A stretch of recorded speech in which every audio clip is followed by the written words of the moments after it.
happening. You're trying to figure out ultimately what is. It's still a mystery as to why it took them.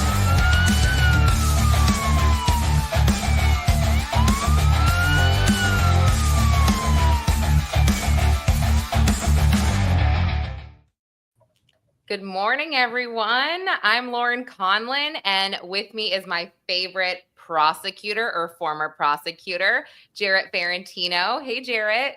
Good morning, Lauren. Good morning, everyone. I'm going to check the chat. This is so fun. Oh, all the faves are here. Sal, Sheila, good. Dizzy. I love it. I'll wait for a few more people to join in. I'm very excited. I feel like such a suburban mom, even though I'm a city mom. I got this new Stanley that holds hot coffee because I didn't have one, and I'm so excited. Well, we have a million Stanleys in my house. My little girl, for whatever reason, she gets into everything, and that was her for a couple of weeks. She was big into Stanleys, so we have a lot of those. They're good. They're really good. Hey, Afton, how are you? Yeah, they're really good. So I'm fielding some stuff right off the bat this morning. I haven't even really, I feel like, looped you in. But I started covering this case out of Utah, David Lee Hamblin. It's really sick. I have 2 audio episodes on Pop Crime TV, like where I research, and I've just now started to reach out to the sheriff's office and some of the prosecutors involved. And I've had some survivors of David Lee Hamblin also reach out to me. But anyway, this guy was arrested in 2012. The charges were dropped 2 years later. Very suspect, Jarrett. They said not enough evidence. And these charges, there were 18 different counts of like child grape type of thing. He was this Mormon therapist, but he lost his license. He was accused of worshiping in the Church of Satan. And Sheila, thank you so much for listening to them and saying that they're good. But it's more than that, Jarrett. There is a tangled web of people that you wouldn't even realize are connected. Like if you've heard about Nicholas Rossi, Nicholas Oliverdian, the guy that Arthur Knight that changed his name and was extradited. Okay, he's connected to this. It's crazy. The Church of Satan always gets a bad rap, I feel like. With God. Oh, yeah, right? I mean, God, it's well, Lauren, I will check out. I must confess, I've been like checked out for a little bit, and I will catch up with those shows and would love to talk to you about it. I saw them dropping. I saw that you had those coming, and I often listen. I just want to make sure I get up to speed and would be happy to talk about it with you. Okay. And so Marshall, yes, part 2, I give you a lot more information, but I still have so much more because after he's arrested in 2022, David Lee Hamblin, with more charges, because it's kind of like the Diddy situation. As soon as he gets arrested again, more people come forward. It's been 3 years, Jarrett. They couldn't find a prosecutor to prosecute them. All of a sudden they have 3 that I'm looking at. And his pretrial hearing is this month. I am just terrified because I don't think that this is a judge, by the way, who saw these slew of allegations against him, child grape, child automy, ritualistic stuff, and said, hey, you know what? He's a good candidate to be out on bail while he waits for. So he's on bail right now. Oh, yeah. He's out on bail. I mean, so yeah, it's concerning. But anyway, I went on this show last night called Quite Frankly, and he does a lot of conspiracy-esque topics. And listen, Jarrett, I sound crazy when I talk about this case, which is why I don't talk about it very much. And it's also so disgusting and horrific that you can't even believe it. So when I went on his show, I was graphic. He told me I could be graphic. And now my phone is blowing up. I'm getting emails from people sending me some interesting things about the case, but also people who are like, we need to talk because they're coming after me now. And I'm like, great, bring it on, because I think these people are hiding something. There's corroborating and circumstantial evidence all behind it, because it's too much to talk about here. But I would implore you and everyone else to go and check out the 2 episodes. Do your own research as well, because it's a crazy story. Well, let's do this. I will look into it and we will follow up on it. I'll be happy. Amy was there last night. If I could keep you out of any trouble that you may be getting yourself into, Oklahoma, Tennessee, why not Utah now? Throw that right into the mix, and Manhattan too. Please, yeah, keep me out of trouble. Like I said, I'm just like, I don't know. I'm in a place where I don't know. I wish this is one of those cases, Jarrett. Like, I actually wish I could go be there for the pretrial hearing. I've reached out to a bunch of local reporters. Wait, hold on. So Amy was there last night, and quite frankly, and it was like the most insane chat. Like, it was. I mean, people didn't think I was crazy, which was great. I was like, wow. And there was like 1,000 people, and I was like, okay, I'm definitely going to get one or two people but no, not even one person. But I reached out to Fox 13 in Utah, and I'm like, please, I would love to talk to anyone who will be in the courtroom for this. I need to know, I need to hear. And again, it's taken 3 years to get to a pretrial, Jarrett. It's nuts.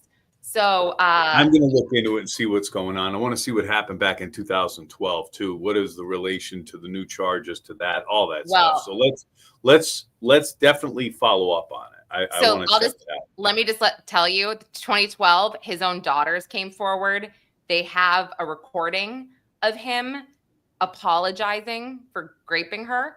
And then in 2003, when he was going through a divorce, there was this custody battle, and he was founded to have it was literally conclusively founded that he abused sexually and physically his daughters, also administered peyote for ritualistic purposes. He was never prosecuted. This guy, when I tell you, the Mormons, the Jesus Christ Church of Latter-day Saints, and what they do behind closed doors, they have people everywhere. You know that. I mean, it's just so insane. And it's so frustrating to think about. Oh, Dizzy, you joined late. Sorry. Dizzy's like, oh, sorry. I'm talking about David Lee Hamblin. I did 2 episodes on him. I've been posting about him on Twitter as well. Look it up. I have a playlist on my Pop Crime TV YouTube. But Jarrett, just listen to it. I know you're busy, so listen to it on like double speed. You'll get the idea. I can't handle it in double speed. I got to listen to it regular speed. I'll listen to it. Don't worry. I promise you. And I'll definitely look into everything you said and the conspiracy stuff. I got to say, of all, I watch these hearings, the confirmation hearings, not to get total political, but I do watch and listen to these hearings. And they asked RFK Jr. if he was a conspiracy theorist. And I thought about the irony, because conspiracy theories were born out of the assassination of his uncle. And to ask him, a Kennedy, if he's a conspiracy theorist, when things have been uncovered and withheld in that very investigation, I thought was an interesting question. So the fact that you run, his answer was, I've been called it was a great answer. Actually, it was probably his best answer. He said, I was called a conspiracy theorist when I said, certain red dyes in food cause cancer. That's been proven. I was called a conspiracy theorist when I said, despite getting the COVID vaccine, I think you could still get COVID. And something else that subsequently was proven to be true. So he cited the three instances where he was correct. This is not an RFK plug. Definitely a fascinating, interesting guy, but I just thought when you said conspiracy theorist, I was like thrown right back into his hearing when he was asked that. And it's funny that you bring that up, because I was actually looking into the papers that he filed with his wife, or I guess he was the plaintiff, she was the defendant, back, I think, 2011 during their divorce. It's wild. I mean, there's a lot of different accusations going around, and I don't think people also realize that Jeffrey Epstein, and I talked about this the other night too with Steve from Publicly Buzzed, but RFK was good friends with Jeffrey Epstein because Ghislaine was good friends with Mary. So he had to come out and say, I've flown on his jet before, but my whole family has flown on his jet. So it's not, But he's anyway, also a falconer, which is even the most bizarre thing, and other things. I don't want to turn it into an RFK thing, but I did think it was interesting for him to be asked that question. Totally agree. It's super interesting. Well, let me pull up here. I know I saved something here. Let me pull up what we're going to really focus on. Today. What the heck? This was an ad I did not want to share. What I meant to pull up was Blake Lively and Justin Baldoni. Okay. All right. I just have to start off, Jarrett, by saying that I covered this on my own channel at the beginning when Blake's lawsuit dropped, and we didn't really see much else just yet, right? Well, I mean, I was pretty pro Blake at the beginning because of what I saw, but I didn't really post about it on social. I wanted to kind of let it all play out, blah blah blah. I then saw Justin's timeline the other day, and I felt like, wow, my eyes are opening. I don't know if it's just me. And then I posted something that I thought was pretty just cut and dry. Like, this is what he said. He didn't do this. He didn't do that. And here I get attacked by people saying, I believe all women. You are the problem. You are the misogynist. And I'm just like, wait, what?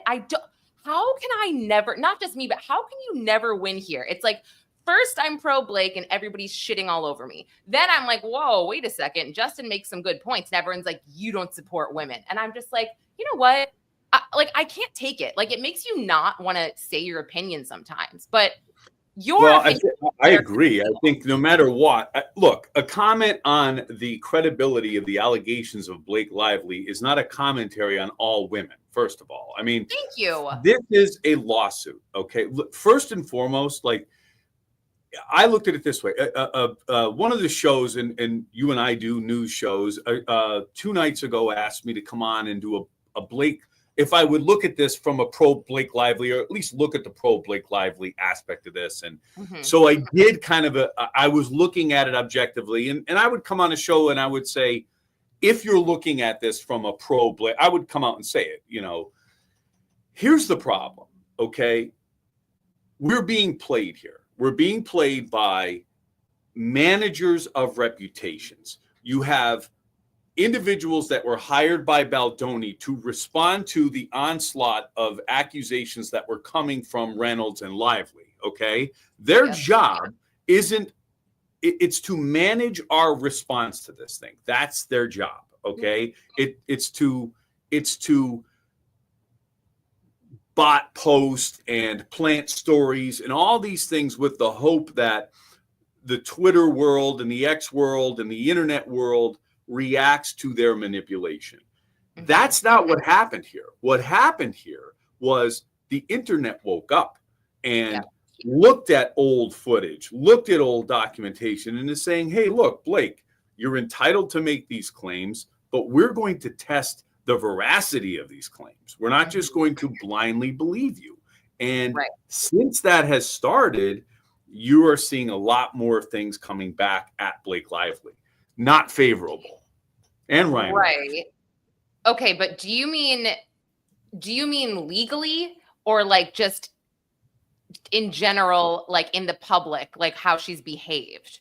Or are you talking like things that Justin has put forth or alleged in his lawsuit or his claim? I mean both. So the way he's responded, I feel like I'm slow when you have that picture up for some reason. Here, sorry, I'll take it down. I can't, I need like Dizzy. I need your help. How do I make everything smaller? See, it's like so annoying, this format. I just don't understand how to keep the picture up. Back. Okay. But I like the picture. I like the whatever. Okay. So here's the thing. I think, so your question was, do I think this is blown back on Blake legally or in the court of public opinion? I think both. I think that Baldoni's lawyers have done a really good job of taking apart Lively's claims with actual text messages. Like, that complaint reads like a novel. And when you're doing that, they make a compelling case in their own lawsuit and in the lawsuit against the New York Times. So here's the thing. The truth is finding them on the internet, and the truth will find them in that courtroom. She's made very specific allegations. If true, would be harassment. So don't mistake what I'm saying. If Blake Lively can prove what she said, which she will be required to do in a courtroom, it's harassment. It's a problem. If she's not being truthful and Baldoni can discredit those things, that's not great for her, and it will cost her the case. Here's the other thing. Did you listen to the voicemail, the 2:00 in the morning voicemail? So yes, and actually I should tell the chat that Jack Fox and I are going to be doing a live on that voicemail tomorrow. I'll set that up later. That, like, yeah, all go right. ahead. It's You and I know each other for some time, right? Yeah. We work together. We have things going on in the true crime world. And I'd imagine these folks spent, and I'm in Pennsylvania, you're in New York, right? So occasionally I get out there. These folks spend months together, right? They're on this movie set. That voicemail did not sound like someone who had a friendship or a comfort level with her at all. It was like he was selling himself to her. He was scared, Jarrett. He was scared, it sounded like. And that's part of it too. So, like, I don't know. Like, I think when people are friends and they're professionals and they work together, you would agree there's a cadence in their communication, right? I know I could tell Lauren certain things. You'd know I'm being serious or I'm kidding around. Yes. That guy sounded like he was repairing something that was very broken and was, like you said, afraid and continuing to sell himself to her. And then I don't know. It was cringy. Wait, Jerry, you're stealing Jackson. You're stealing Jack's analysis, he says, for tomorrow. Oh my God, I'm sorry. I listen, I pale in comparison to your ability, but no, this is good because you're right. And this is where I guess it should come into play here, that it really did seem like Blake was, and I think someone in the chat said this, Blake was trying to take over the rights for the movie. And I don't necessarily think it was Blake's idea. I have a lot of thoughts on this where I think Ryan Reynolds played a big role in this. I also think, it wouldn't be rare, I guess, for Blake to catch some weird feelings during this. Maybe Justin did not respond the way she wanted him to. She had some guilt at home. So maybe she said a few things exaggerating to her husband. And he's like, well, wait, what the fuck? Like, you know what I mean? Like, I think that could also be a possibility here. But I guess I can't ignore the fact, all of the issues about the movie and the rewrites that she was doing when, she was a producer, she had a producer credit, but this wasn't her movie. Here's the other thing. You talk about, like, they'll say, oh, it was a movie. I mean, you're talking hundreds of millions of dollars here and a sequel and rights to move forward and your reputation moving forward. Like, this is a big business deal. I mean, huge. Hundreds of millions of dollars at stake. And you can't ignore the fact that it's a business. The other thing I don't want to steal any more material from your conversation. So one or two things I gleaned from that voicemail. Either Baldoni is odd and that's how he talks, or he was navigating a landmine field not to offend Blake because she is either easily offended or he has already, tripped a landmine with her. That's what I got from that message. He did. If you read through some of, I think it was in the timeline that he posted, he actually says he's got to have all these conversations with her. And he says, I'm effing terrified. He texts that to one of his producers before he has to speak with her about stuff. So I guess what I am confused about is this came out, when this whole thing dropped, it was all about sexual harassment. Okay. I truly, again, I wasn't there. I wasn't on this movie set. I know that a lot of these texts can be taken out of context. I didn't see any type of sexual harassment. I didn't see any, but I felt like when Blake dropped her lawsuit, she would refer to witnesses. So there were people that perhaps were there for some of it. And then additionally, the whole cast and crew appeared to be siding with her during all of the press, all of this and all of that, which could very well be, okay, who am I going to side with, this no-name guy or Blake Lively and Ryan Reynolds, who are best friends with Taylor Swift, and they seemingly rule the world. So I think there's a lot of different aspects there, but I truly cannot ignore the fact that it looks like Blake and Ryan were trying to take over this movie. And Jack, don't worry. Everybody will still be there, okay? Because you were going to break it down word by word. And Jared, absolutely. Also, what you said also, like the way he talks, if you listen to that voice memo that was saved too, it's either like he talks like a man bun wearing douchebag. And I'm sorry for anyone that has man buns, no disrespect, but he talks like that either on purpose because knows he's going to be heard at some point, or like that's the way he talks. Cannot figure it out.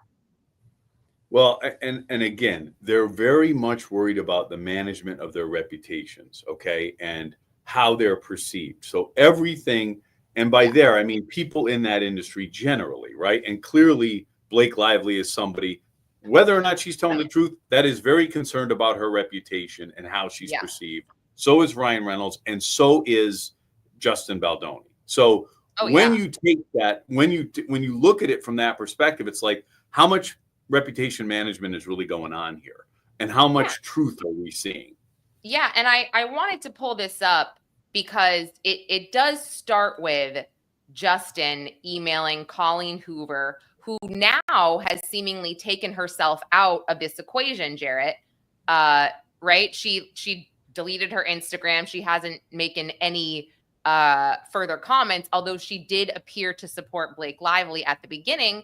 But could Colleen Hoover be like all of us? Did she not have all of the information? I'm not sure. So, he writes to Colleen, whatever. And then she says, you are the right person to make this movie. So I think that is pretty big. Right there, we know that Colleen Hoover wanted Baldoni not only to make this movie, but then she suggests that he should also play Ryle. Then he, talks about doing all this work. And listen, he kind of makes me sick as this wannabe feminist. I'm not trying to, insult him if he actually is. I was kind of rubbed the wrong way by this. But again, this all seems to make sense in the fact that this was his movie, his rights, and Blake and Ryan, as you go forward through this timeline, they really seem to want to take over. Blake wants to be more and more involved. And then soon enough, he's just cut out of decisions, which is not right for a producer, director. It's his film company. So, and then Dizzy, yes, this is his narrative. I think, but the thing is, I think we've seen Blake's at the beginning with her lawsuit, which is why I was like, oh, wow, I'm Team Blake. This is horrific. And now I'm looking at this. And I think from a business perspective, right, I am Team Justin. But yeah, I don't know what he said to her behind closed doors. I don't know. It's hard to really go there if you don't have all of the information. One of the things I wonder, though, think about this, right? The movie's done. The movie comes out. It's well received. It does fine. They move on, right? No one is going to remember the fact that Justin wasn't at the premieres or he was in the basement. Like, this thing was done, all right? Yeah. The world has an attention span of about half a second. Why then does Blake Lively move in this direction and file this lawsuit? One would say she believes her reputation was damaged when this movie premiered and she looked like she had frozen Justin out. But realistically, when you file a lawsuit like that, sure, you're going to get the press they got right before Christmas, but Justin's going to respond. He has text messages. Why go down that road if you don't truly believe in the strength of your case or believe you were wronged? That's the other side of the coin. I look at this from Blake Lively's standpoint and I say, well, she knew they could have moved on. She knew my theory of this case is going to be tested. Records are going to be subpoenaed. Text messages are going to come out. And she pursued it anyway. Is that a business ploy, or is that someone who truly believes they were wronged and wants to have their day in court? I got to say, that's a big decision, especially with people whose reputations are so important in their positions and jobs and related to how much money they could earn in the next film, whatever it is. Yeah. I want to go through some of these comments because I'm enjoying them. And this is so funny. Afton, I just want to say that I came out of the gate swinging. Justin Baldoni is disgusting. I was like, no, in my view, I only needed to see what Blake saw. And I was like, yeah, okay. But like I said, I've since kind of taken a step back and I'm like, wait, we all don't know the full scope of this, but something else you said is what we always say, multiple things can be true. It's possible Very there was true. harassment and that she was shady. Now, going back to this executive producer comment, and Karen, you said something here too. So I have some experience in working in entertainment. And yes, so a producer title is generally given when you give money to the movie. And if you give a specific amount of money, you could be known as an executive producer. Then you work it out with the showrunners and the production company on whether or not your executive producer title holds any weight in the editing room, in the writing room, all of that stuff. Now, in the industry, generally, they don't want that for anyone. They want to do what they want to do. They want your money and they want you to get out of the way, and they want to pay you back the money that you've earned. They don't want your creative input. However, this is Blake Lively and Ryan Reynolds we're talking about. I'm sure they didn't have to fight too hard to say, okay, we want some input. But my whole point here is sometimes, not all the time, but in the situations that I've been in and where I've worked in entertainment, they're like, yeah. Take the title. We'll take into consideration what you say, but it's never gone this far with an executive producer rewriting pages, wanting to edit, if that makes sense. If this was any other person besides Blake Lively, wouldn't have happened. It would not have been acceptable at all.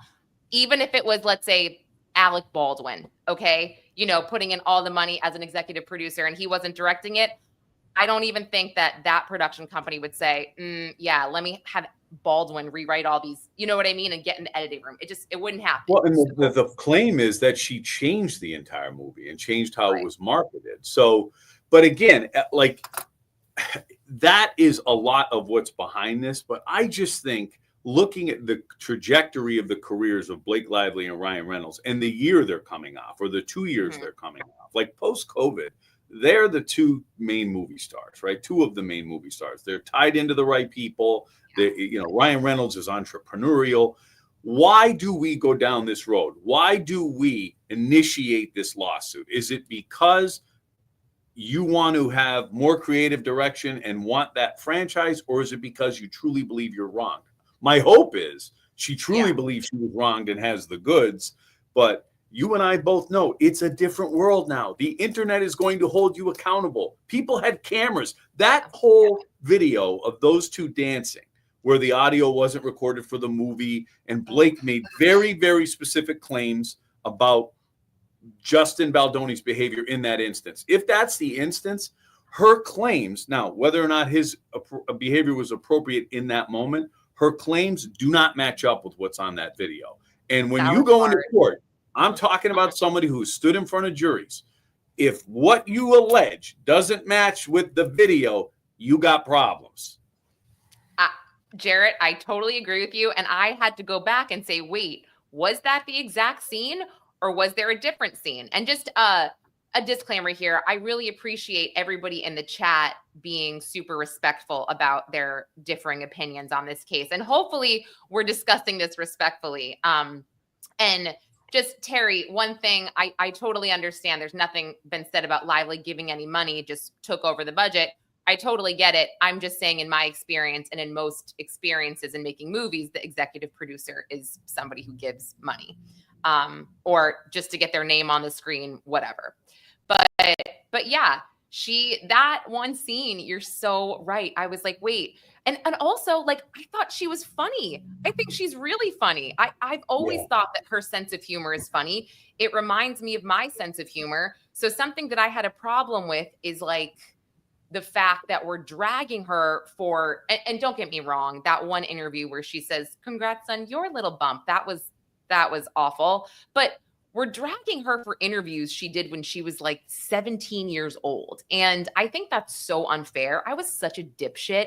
I don't even want to know what I said at 17. And yet this girl, we've got to blast what she said all over the internet. I mean, it's strange. They live in a very superficial world. They just do. And it's the rules that apply there. And I'm watching this. and also she's a young mom. She's being judged like clearly she's in the part of her life where she's having babies. She then has to be sexy for the world. There's some issues back and forth with discussions with her and Baldoni with that. I mean, which is a weird conversation to have with him, I think. But that stuff's not easy. I mean, I couldn't imagine what that would be like, where everyone's looking, everyone's judging. It's a tough world to navigate. But they're in a different world now, Lauren. They're in court world now, which So Jarrett, what do you think as an attorney here, putting up your client's, I guess, side? And by the way, like this website is like that of 1995. It's very plain. It doesn't say their names anywhere, but it only has Justin's side of events here. So what do you make of that? Would this hurt him in any way in court? Well, one of the big things was so there's a website being operated by Baldoni's counsel, and they're getting their side out through this website. And this week, both parties were in court in New York, and the judge refused to issue a gag order. So people perceive that as a win for Baldoni. Here's the thing. I've had cases that had intense media scrutiny and there was no gag order issued because despite a gag order, there are rules of professional conduct that govern the behavior of lawyers. If Baldoni's lawyers violate those rules with their website or with their statements, they could be held accountable for their licenses, or they could be brought back in front of this very judge who warned them, like, you are professionals. I expect you to conduct yourself professionally. I'm not going to gag you. So let's say this. They operate in a world where they are confined by rules that govern lawyers. Whether or not he's crossed the line with this website, again, I don't like this. You file a lawsuit, try it in front of the jury. Why do you need to put your case on a website in front of the world? Because you're managing your client's reputation. And it's like this. Focus. Your lawyers should be focused on the case in front of the jury, not the case that they're presenting to the world. I'm sorry. That's just what I think. No, I agree. And I said this and I got destroyed on TikTok the other day because I've tried to take the pro Blake stance here again, just from the perspective that I wouldn't want my text messages out there. I wouldn't want my, I don't know. But then again, trying to separate the whole her trying to take over this movie with her husband, it's tough. I'm trying to separate those two things. But however, I said on a TikTok just out loud, I'm like, do you think that Blake and Ryan just have some kind of bombshell here that they're waiting to drop and that they're just trying to, I don't know, be a little bit more legally strategic about this rather than just winning over the public? If that makes sense. I mean, well, if they have a bombshell, they would have dropped it in the complaint. There's no sense in holding back. It's not so they get nothing out of that. So if they have the bombshell, the thought is that they filed this lawsuit, got it. Well, it originated out west with this ethics filing with the state. And then that it got leaked to the New York Times, which resulted in a lawsuit of their own. But so here's the thinking. You lead with your best self, like you lead with your best case. Why would you hold back? Everything she's alleged, whether or not she has evidence to support it, if there's a bombshell, it's in that complaint. There's no strategic reason. Like there's no more leverage. And this isn't about, if it was truly about money, that bombshell evidence, if it existed, would have been sent to Baldoni's lawyers and they say, look, we're going to file this unless you assign creative control to us or X amount of dollars to us.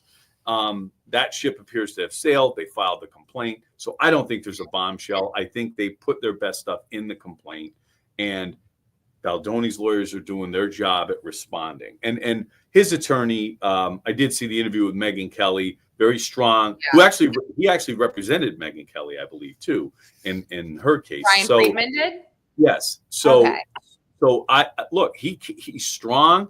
I watched, I was like, man, that was pretty telling. I couldn't wait to see the complaint. It's there. I don't necessarily agree with then operating a website in support of your case either, though. You don't agree with that. Okay. No, I don't necessarily like go. Yeah. I said go prove it in court. Yeah, no, it is kind of weird, right? And it's just to point out, Brian Friedman also represents Perez Hilton, the gossip blogger, and he also represents the family members of the Menendez brothers, the Vandermolens, and some of the Andersons. So he is very high profile, I would say. And yeah, I guess like that was a big thing for me too. Why make a website here? And just to go back, I have to share this with everybody because I knew the smear campaigns were real, or these type of campaigns, but like during the Karen Reed, and it's still going on, people have accused other people of being paid by the Commonwealth or paid by the defense. And in this instance, everyone's saying, well, there's a smear campaign against Blake and they're paying content creators. And I was like, that just doesn't happen. Well, I actually got an email the other day, and I'm actually fine with this because I know how I stand in this case, but it was a PR company that works for the family of the Menendez brothers, and they were willing to pay a lot of money to create content around certain verbiage before the resentencing hearing. But there was all of this criteria, Jarrett, that you had to say, and then you had to like upload your video, you have to get it approved, you have to, and like I was okay with it, but what they actually pointed out were a couple things that I was not aware of. And I haven't done any of this content yet. And listen, I would do it because I believe that the Menendez brothers deserve a resentencing hearing. But everything that you see out there from certain content creators, and you're kind of thinking to yourself, man, why are they still going? Why are they still honing in on this narrative? Well, because chances are they are paid to do that. So, and this person like emails me because I haven't done it. She emails me a lot, and I'm like, yeah, I'll get to it, But I believe in it. So if I'm going to make the content anyway, sure, I'll get paid for it. I have no problem with it. In response to that, we're being played here. Like I encourage people to do their own research and make their minds up for them. You got to be careful. Like, and again, I don't know Blake Lively and Ryan Reynolds. I don't know Justin Baldoni. All I could tell you is if I read a text in a complaint, I'm going to assume it's not fake. I'm going to assume I don't have all the context, but I'm going to make up my own mind as I read these pleadings on both sides.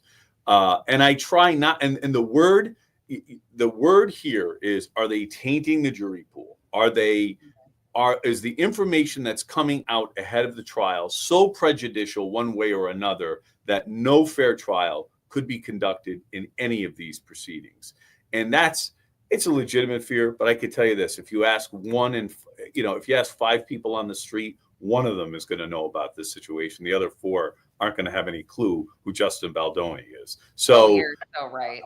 I think, and that's not a slight at him. It's just people go on with their lives, and you'll be able to see the jury. But that's really the fear: is like, are you putting things out there that is so damning and so prejudicial one way or another, it will impact a trial's ability to be fair? And lawyers got to understand. I mean, like, we are obligated. But I did see Dizzy said there may have been a gag order in one of the written orders that came out yesterday.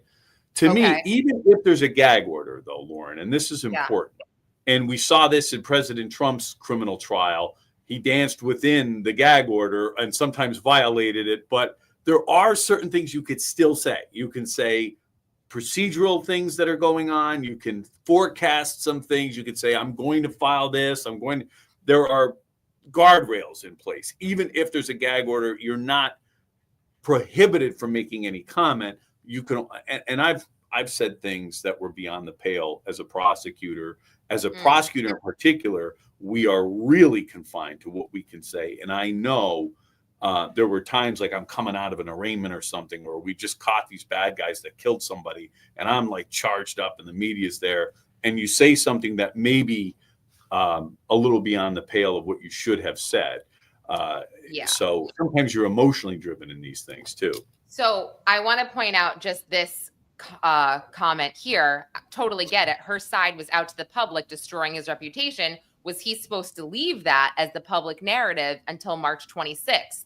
I get that also because just throwing kids into the mix, when you have children and your children are of school age, they still have to go to school, most likely thinking of what their parents told them about, so-and-so's dad, Justin Baldoni, or whatever it is. So yeah, I get why you have to fight back here. And then Afton had said something, wait, I'm confused. Did she do something else besides file the lawsuit? And that's where the New York Times piece comes in. Now, if anyone listens to Candace Owens, she's very pro-Justin and she has all of this research behind it. But what Candace Owens has alleged was that the New York Times, she reminded us that they are responsible for the Me Too movement.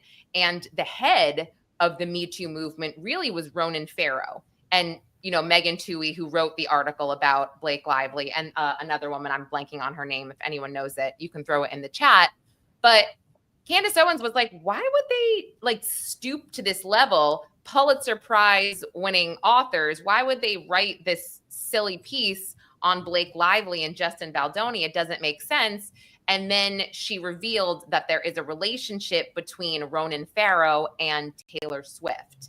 And a lot of people believe that in Justin's timeline or complaint, whatever, that this mega celebrity who was at Blake and Ryan's apartment when she showed them the rewrites of certain pages, they had this mega celebrity say, oh yeah, aren't the pages so good? Blah, blah, blah, blah.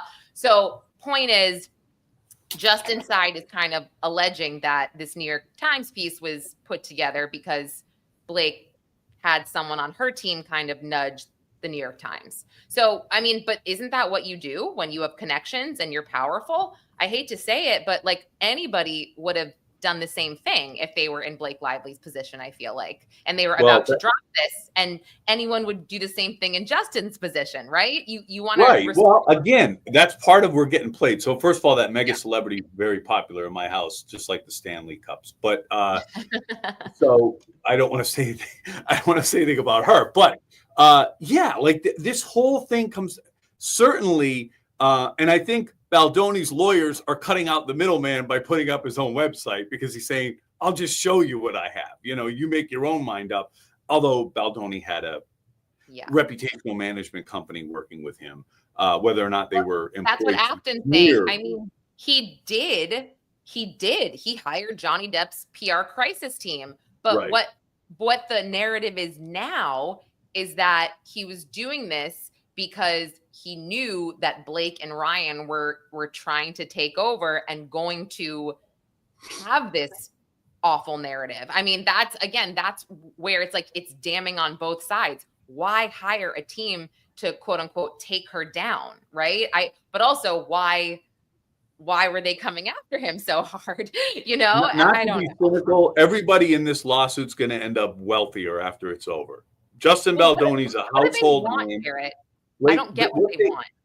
It's hard to tell, but the reality is Justin Baldoni is now essentially, I hate to say a household name because I just said 1 in 5 people would know who he is, but he's certainly, I would say, gone up many, many points in his popularity level, and that's a fact. He's just, I never knew who he was until this, and now I find that I've looked into what kind of work does he have? What is he associated with? He has this podcast. He's got this. I certainly knew who Blake Lively was, and I certainly know who Ryan Reynolds is. As popular as that mega celebrity, Deadpool's also very popular in my house. So you have this.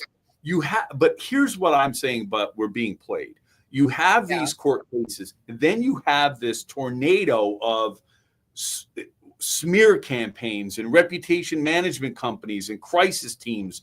Mm-hmm. That's what you got to watch out for. That to me is and you just said it. There's individuals that pay content creators to be biased. So you may be watching something, consuming something. Yep. Candace Owens is sharp. I watch Candace Owens. She's sharp, right? So let's say, and I'm looking at coming up with a pro Blake Lively argument the other night, and I'm finding all this Candace Owens stuff, and Megan, I'm like, oh my God, what am I going to say? Well, and that's what's also bothering me is I feel like when I put it on Facebook or when I put it somewhere else, I have, and I lean towards, oh, Justin makes a good point here. I feel like all of a sudden, Jarrett, it's gotten political, where all of a sudden I am the Megyn Kelly and the Candace Owens, and everyone coming at me saying believe all women are, from the other political side. And I'm just like, what? I guess it's kind of like, why can't multiple things be true? Why does it have to be so black and white? Also, if we're giving Blake the benefit of the doubt and the fact that, oh, well, it's annoying. Why can't we give him the benefit of the doubt as well? People have said you're taking these text messages out of context. I'm like, well, Blake also took them out of context. So why can't I just give everybody an equal opportunity here to, I don't know. It's messy. It's very messy. Remember that meme of whether or not the dress was purple, blue, or black? Remember that? Yes. Okay, that's this case. That's absolutely this case. It's like you can look at it and and everybody certainly has the right to their opinion. Who the hell knows what the truth is? Okay. Yeah. But this believe all women, like, for example, and again, that to me eliminates the need for due process. That doesn't mean, to me, empower women, encourage women to come forward if they feel like they've been wrong. Yeah. But to blindly believe all men or women, to me, as a prosecutor, is not very responsible in meting out justice. I mean, it just doesn't work that way, And I think what people are saying is, I think what's behind that statement is women are speaking their truth. They're finding their voice. I get all that. And I think that's great. And I've represented women in situations like that. And I've fought for victims like that. But to come in and say, believe all women blanketly or believe all men, that's not responsible from a professional in this business, or quite frankly, anyone. It's just not the way you want to operate. No, I agree. Totally agree. And I guess it's just hard because this all first surfaced as a sexual harassment lawsuit. And my biggest thing here is like, the sexual harassment to me has been lost. I don't necessarily see it from what I've seen in either text messages between Blake and Justin or between Justin and his team. I don't see anything like that. So, and then again, that video clip that we saw, I mean, it's really hard to see the sexual harassment there if it's going to be tangible. However, I don't know what happened behind closed doors on set. I don't know what this driver saw when the driver said to Blake Lively, "Oh, you shouldn't be alone with him." I mean, right? There's all of these different things. I have no freaking idea. But again, what I do know is I see text messages from Blake being like, "Oh yeah, I'm pumping in my trailer. Come on in." Fine. When I was a mother pumping, I don't want you to see my nipples being pulled and put, like, that's disgusting. Like, I don't know, maybe she's covered, but it's just like, I don't know. I'm not really into that, but she's cool with it. So I'm not shaming anyone. I'm just trying to, I guess, figure out what the motive of this lawsuit is. If it's sexual harassment, I don't necessarily see it on paper. That's all. It does not appear that one side has proven their case 100% thus far. I mean, and that doesn't mean he hasn't done things that cross the line, and it doesn't mean she will be unable to do that. I just think, but I just am left with, and I hope I'm making the point properly. Why bring this if assume for a moment Blake Lively did not feel that way, and none of what she's saying is true for sake of argument. Okay. Why bring this? Why subject yourself and your husband to that kind of scrutiny, the court system? I just don't know what could be behind that. I'm lost to try to figure that out. I mean, this goes back to my feeling that it was Ryan Reynolds' idea. I really think that, oh my gosh. And so, wait, it's so funny, Karen, you just wrote Ryan Reynolds' ego. This is how I feel. I kind of said this, but I'm saying this baselessly with no proof. I just felt like Ryan Reynolds has always had a questionable reputation. I mean, TJ Miller came out after Deadpool and said it was totally awful to work with him. That's one person's opinion. But I kind of felt that where, listen, I am my own person. Your wife is a powerful woman. She doesn't need you to do her bidding for her, right? I think I might be a little horrified, Jarrett, if my husband was texting you and trying to control. I don't know. It's weird, right? If my husband's like, hey, Jarrett, maybe you guys should do this for the show, blah, blah, blah. You'd be like, cool, I'll just talk to Lauren about that. Why are you texting? Well, even if we did things together, which we certainly have, like even if we do things jointly, business or like philanthropic, whatever, I certainly respect her autonomy and opinion. And if she feels the way differently than me, great. I don't know. Yeah.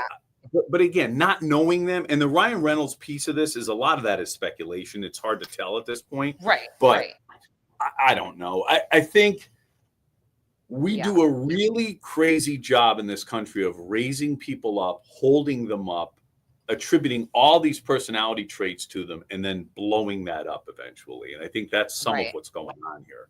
Yeah. And the other thing that I wanted to say that was tangible, it is about the intimacy coordinator, which I think is right there, totally played out for everybody, where she said she felt uncomfortable because there wasn't an intimacy coordinator, but he gave her ample opportunity to meet with this person. She said, don't worry, we can meet with them right before we shoot. But he said he was so just uncomfortable about giving her these certain notes. He said that. And so I was like, ooh, this is the context I kind of needed here.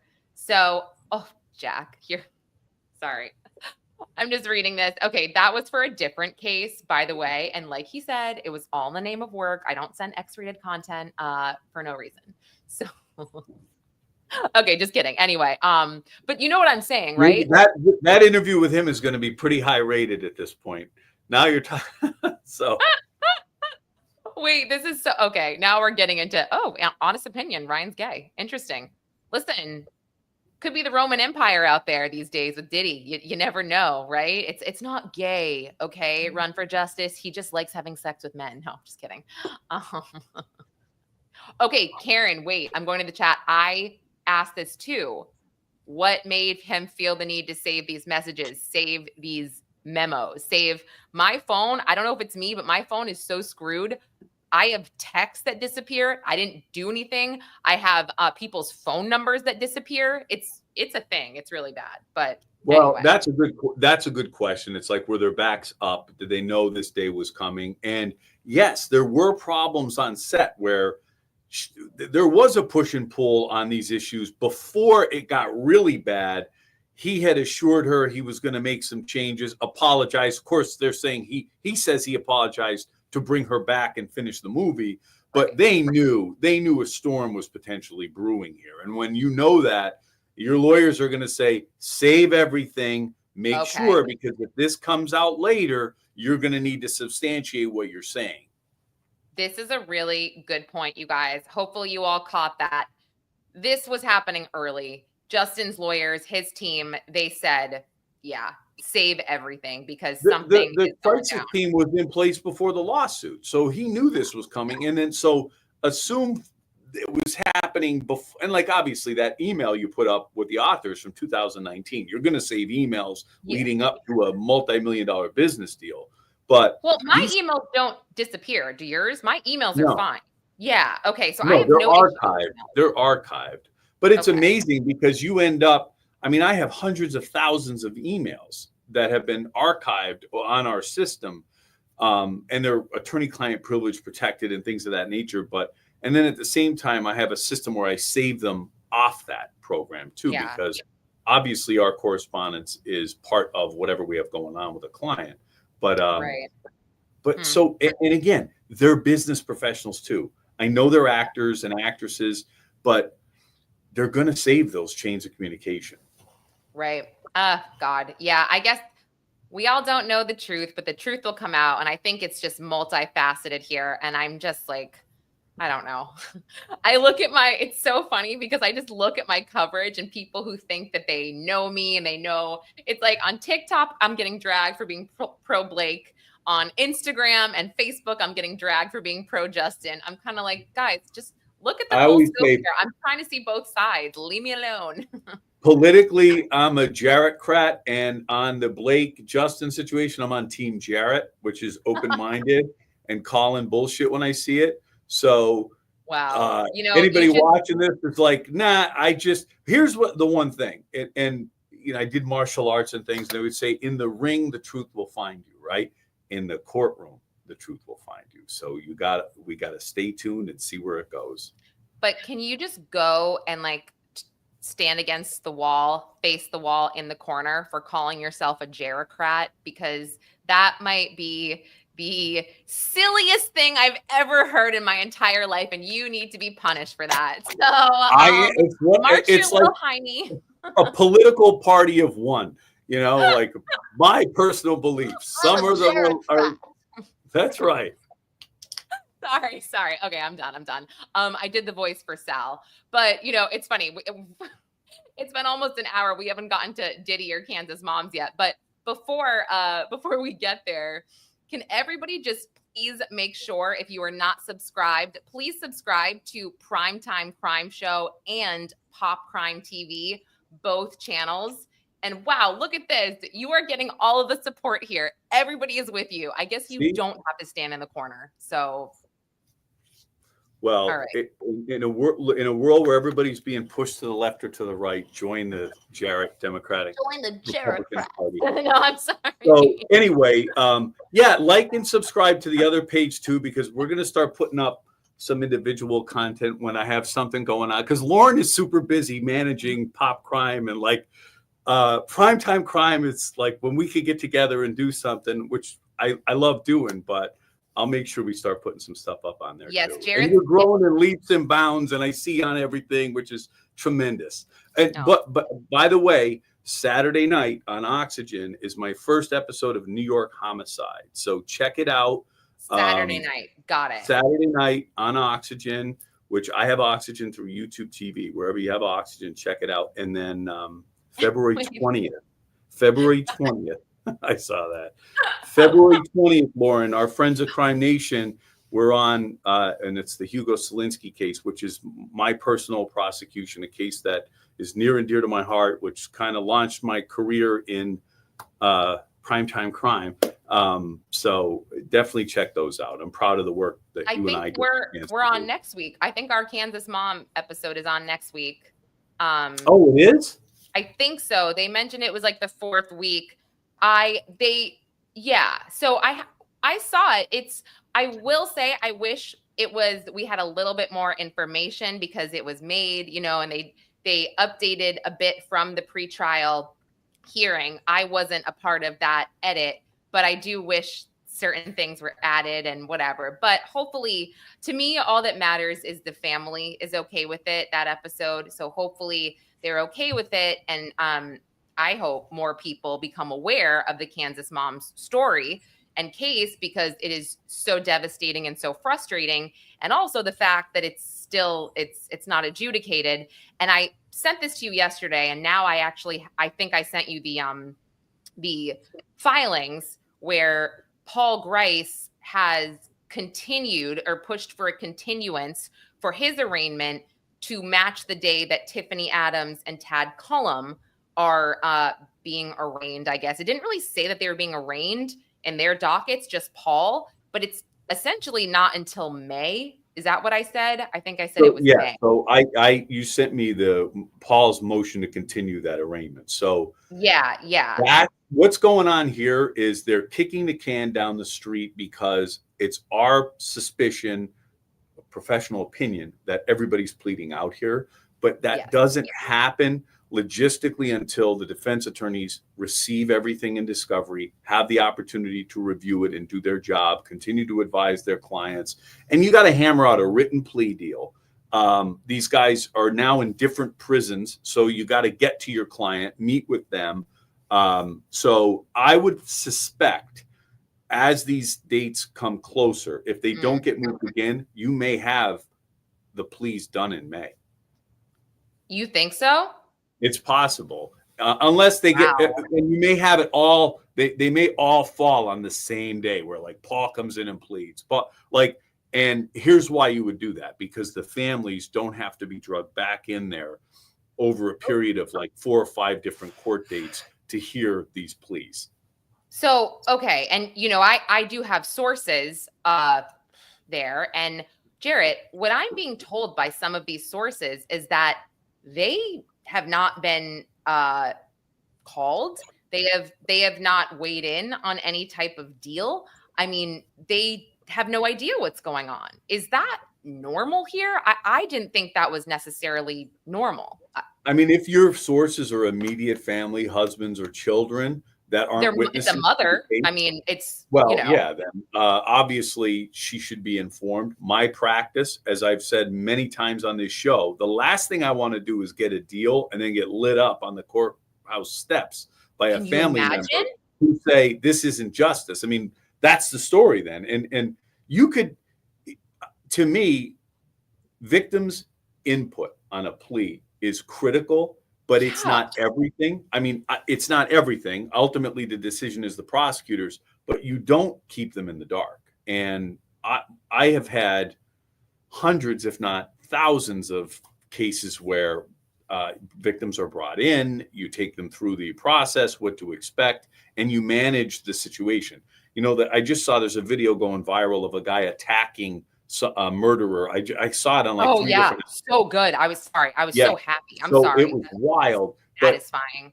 Part of victim in keeping victims informed is to do your best to prevent those kind of things. Like, here's what's going to happen in there. Are you going to be okay? All right. Now that doesn't mean I've had 2 riots in the courtroom, but that doesn't mean you're going to be able to prevent every problem. But the goal of keeping people informed is to manage expectations, encourage them to be on board, and to prevent somebody lighting you up on those courtroom steps when it's over. Yeah, I honestly, I feel for them. I feel like this case is not getting the attention that it deserves. And if you guys, it took me, I will tell you, I'll just be honest, that audio that I put together and I dropped it in there. It took me a long time to write and compile for a couple reasons. Number one, because the custody battle leading up to Veronica and Jillian's murder was so convoluted. There was a lot of people involved. It had gone down for a really long time. That's number one. Number two, I had to be extremely ethical because nobody has been convicted yet. And number three, when I was mentioning certain people that might be or might have played a role in the demise of just the women's lives, the custody case, I really had to be careful. And my goal in this was to, hey, I'm going to give you this name. This is what I think about this, but do your own research. But guys, once they're all convicted, all bets are off. I'm letting loose. I am literally letting loose with some of the other information that I have because it is so disgusting and disturbing. And thank you so much, Afton. I also tried to make it more victim-centered at the beginning. I read a tribute. I read their obituaries because, I mean, as much as, we focus on these criminals because you have to, the why, the what the hell. Like, I just feel like these women, they just don't get enough attention, in my opinion. And they are so missed by their families and their friends. So, anyway, thank you. You guys are so nice. But yeah, Jarrett, so you just think at this point, plea deals are imminent, and even for Tad? Yes, because no one's withdrawn their waiver of the speedy trial. It just seems like the train's rolling toward that destination, as I see it. Yes. Okay. And yeah, no, I definitely have. And okay, that's interesting. I think it's awful. I just wanted to go pull up. God, this chat loves Jarrett. I think they want you to be on like hotlawyersmagazine.com. Oh God, is there such a thing? I just made that up. I literally made that up. But if anyone knows Hot Lawyers Magazine, I mean, I guess Jarrett could be the next cover. I was trying to find. Sorry. Wait, no one puts Jarrett in the corner. Wait, we do have a merch person. I should send this to them. Oasis said this is a great idea for merch. A Jarrett-crat. A Jarrett-crat t-shirt would be a good idea for merch. No, we should party of one. Yes. I'm so all over it. Oh my gosh. And then, just to close things out really quickly, there's not much on Diddy here right now. I mean, he was rushed to the hospital. He had like a knee problem or something. But And I think somebody wrote, and I retweeted it, like, is somebody trying to Epstein him? Nah, he's not getting Epstein because he's not going to leak anybody. I just don't think there's going to be these big names involved in Diddy's case. It's just not going to happen like that. But that's my. I went backwards in Diddy's life. I started looking into the beginnings and the incident with the basketball game, and we were watching the fall of Diddy, and I didn't realize how much it's. You know what it reminded me of? We did a special on the football player that committed the murders. Jeez, Aaron Hernandez. Aaron So Hernandez. good. Yeah, we did so good. Specials on Aaron Hernandez. His name escaped me for a second. Vaccine brain. No, I'm just kidding. That's a joke. But so Aaron Hernandez, like everywhere Aaron Hernandez went, even in his college years, like bodies followed. If you look at Diddy, it's the same way. And like he just kept getting ushered through and bigger despite this trail of bodies behind him. I'm like, this reminds me of Aaron Hernandez. Wait, that is such a good point, Jarrett. I never thought about that. Oh my goodness. A trail of bodies follows him, yet he continues to get bigger and bigger and bigger. Right. Oh my gosh, you're right. I mean, and I thought that docuseries was really wonderful. I thought, just knowing the woman who got shot in the face, how she became a target of harassment and bullying because of Diddy and because of his supporters, that was so upsetting to me. I thought the most powerful interview was, and there was some great stuff, the magazine cover with the angel wings and how he threatened her. The Vibe. The Vibe magazine, and how he threatened the journalist and kept her close to him despite the fact that he had threatened her and wanted to be conveyed in that way with the angel. Again, managing his reputation. Were we getting played? Always have to be cognizant of that. These folks that hold themselves out as this defender of women, this and that. We've seen it all before. And, I mentioned to you that I have done some interviews surrounding that doc, but previously I actually interviewed DeWitt Gilmore. I met him outside of the federal courthouse and we connected and exchanged information. But interviewing Cheyenne Roundtree from Rolling Stone was really helpful because what she just reiterated was something that I think we're all aware of, but we never kind of put it out there. Whereas you see Diddy apologizing for this Cassie video, and his lawyers, his defense attorneys have said in court, listen, that video is horrific. He went to rehab. He went to counseling. He is a changed man. He is changed since then. Everything was, consensual. You guys are going into his bedroom. This is not right. Well, they have women and men who have been coming forward from, let's say, 2018 till now. I mean, so it's kind of like, how changed is he? You've got about a slew of people who actually have proof.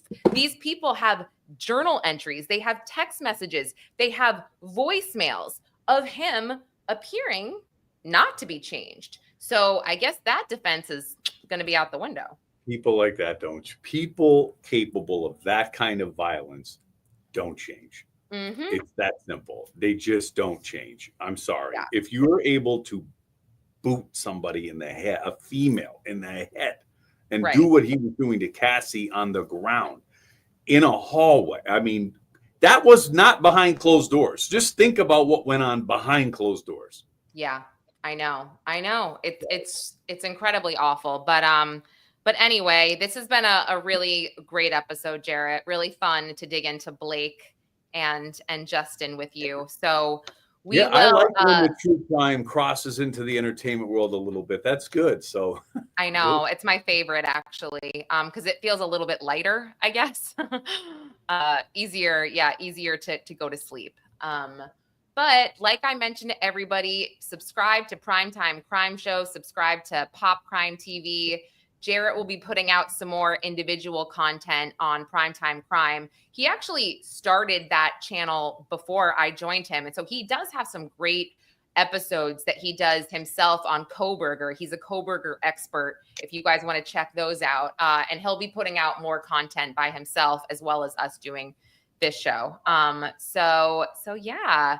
So thanks again. And anything we mentioned on this, you can go to my channel to look at the Utah case as I dive into that later. And tomorrow, again, I will be posting and setting up my live with Jack to go over Justin Baldoni's words in the voicemail. Well, I will be checking that out, and I'm going to go into that Utah case. So let's hope we could talk about that one soon. Oh yeah, we should.